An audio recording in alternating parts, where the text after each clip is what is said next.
Welcome back to ESBR Boxing's YouTube channel. Delighted as always to be joined by Danny. We are 24 hours or so after the Terence Crawford versus Errol Spence fight in Las Vegas last night. This is a video just about what Terence Crawford is going to do next after that emphatic stoppage victory over Spence last night. Danny, great to speak to you again.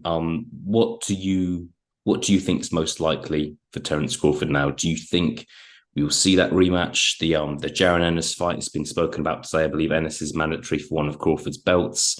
What's most likely for Terence Crawford? Well, as I read earlier, Spence has got 30 days apparently to decide if he wants to enact the contractual rematch clause. And I know he said following the fight he would be keen to, but I would imagine we'll have more of a concrete idea on that over the next week or so, maybe a couple of weeks. I would say that's probably most likely at this stage because he'll probably take it if it's a 154. Spence and Crawford's already said he'd be happy enough to go up to 154. So I would say that's most likely, although it's not necessarily what I want next for Crawford. But if I had gone to my head and if I had to put a bet on it or whatever, that's what I would say would be next. Yeah, I think look, it's still a big fight for Crawford. It's a fight he'd be competent of winning, although it wouldn't be for a world title. That would be him kind of staking a very big claim in another new weight division for himself, which would be his fourth weight division. And then maybe he'd be in a position to fight Errol Spence, beat him at 154, and then, could be in a position to then fight for a world title at that weight. As we've spoken about in another video and online today, we'll have to see if Errol Spence does definitely fight on and what kind of happens. But what is if the Spence fight was kind of out the window? I think, look, it's maybe kind of part of the contract, but Spence could retire. Spence could have second thoughts and maybe want to just rebuild a bit, basically, which sounds like a good idea to me. What's the one fight that really kind of whets the appetite for Crawford for Crawford for you? I think it's worth mentioning he is almost 36. He's not going to be around for another 10 years. Probably won't be around for the 5 years. It could be 2 to 4 fights maybe left for Crawford. That's a possibility. What would you want to be next for him? I could pick one fight. It would be the Jermell Charlo fight at 154. I don't know if you saw, but after one of the knockdowns, he while Spence was being counted, was having verbals with Charlo, who was sat ringside. And there's actually always been more animosity between Charlo and Crawford than there has Crawford and Spence, from my understanding, even though they're stablemates. Charlo's always been more mouthy than Spence, and I've seen loads of clips of them going back and forth. And the stories like something out of Creed, basically, or Rocky, oh, he beat my stablemate and come up to my weight and fight me. But I don't know if Charlo's going to come back down to 154 after the Canelo fight. I hope he does, because that would be the one.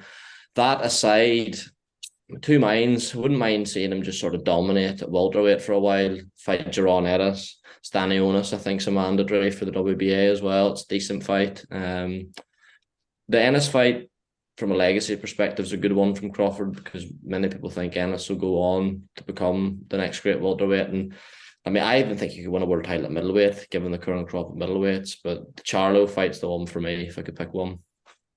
Yeah, possibilities there. I feel like with Ennis, 26 years old now, 31-0. So if Ennis is the prospect we all think he is, he should be in a position to fight for a world title. Now, maybe it's just it's unfortunate for him that Terence Crawford is the guy you have to face now. However, if I'm Ennis, surely you want that fight. The Charlo fight, we'll have to see. I think he's obviously got quite a big fight September 30th against Canelo Alvarez. He could win that fight. Who knows? And then who knows what happens then? There's lots of possibilities there. Just want to touch on weight divisions with you, Danny. Say Crawford has 4 or 5 fights left. Realistically, what weight divisions do you think those are going to be in? Do you think how many fights do you think he's going to be able to make welterweight for? How many do you think it's important to him to win a world title at 154? What weight division do you expect him to be at? I think he definitely can make welterweight fine. I don't see that ever being a problem. As I say, I think 160 would be as far as you could go. And at any other time in history, that would probably be a stretch. But the middleweight division's weak as I've ever seen it at the minute. Like, you look at like that Gualtieri is a world champion. Like, Crawford beats him, you know what I mean? But I think if I had to like plan out 3, 4 fights for him, I would say defense against Ennis, whilst Charlo fights Canelo, fight Charlo, maybe like a defense against, this is complete fantasy stuff by the way. Then like a defense against Tim Tszyu, and then go up and try and win like a world title at middleweight, and then wrap it up there. Super middleweights where you get into like ridiculous territory. Yeah, look, I think I wouldn't rule him out continuing to move up. He's already done that in his career, and I think with him now, it's about you're only going to see him in kind of mega fights. I don't think you're not going to see him in keep busy fights or fights against guys who everyone knows he's going to beat, in my opinion. And I hate to say it, but you're right. When you look at that middleweight division now, compared to what it was a handful of years ago, compared to like, a peak Golovkin and arguably a peak Canelo, yeah, what we're kind of left with now, we're also left with quite an inactive division. No one knows if Golovkin's going to fight again. Jamal Charlo hasn't fought for a long time. I don't think 3 years since, been nearly 3 years since his next fight, like unreal. Crazy. Like Eris Landy Lara, another one. I don't know what's going on with him. So it's not the division it was, not the division it should be. And yeah, I wouldn't rule it out. I just think the unfortunate thing for Crawford, if he is going to go that far, is I'm not sure there's that iconic fight left for him, if you know what I mean.